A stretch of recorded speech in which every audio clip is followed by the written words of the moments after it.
Nosotros, los dirigentes de los equipos de fútbol, por lo menos una de las cosas que yo he visto o que yo me he dado cuenta, que lo que gestionamos son sentimientos. Es decir, los dirigentes de un equipo de fútbol se gestionan sentimientos, ¿no? Y eso es cierto.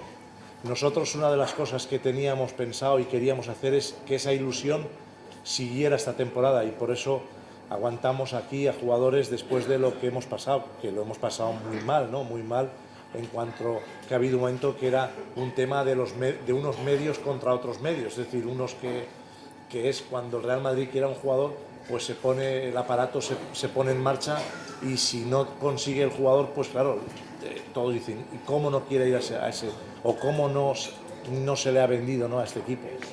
Nosotros lo que sí que es cierto es que queríamos que esta temporada, pues que Villa, porque ante todo, si hubiéramos dicho, yo tenía una imagen grabada que la quiero decir, y una situación en el vestuario, hay jugadores que cuando hablas con ellos o los exiges, pues también ellos te contestan, ¿no? Y te dicen y te exigen también, ¿no? Entonces hay un tema que tenía en mi cabeza, que en el primer momento, si hubiéramos vendido concretamente a Villa, ¿no?, pues cuando hubiera entrado allí y haber dicho hay que esforzarse, hay que luchar, hay que trabajar, alguien me hubiera dicho, sí, pero al que metía los goles lo has vendido, ¿eh? Quiero decir, y eso fue una de las cosas que evidentemente que lo tuvimos en cuenta para que siguiera aquí, ¿no? Y eso es así.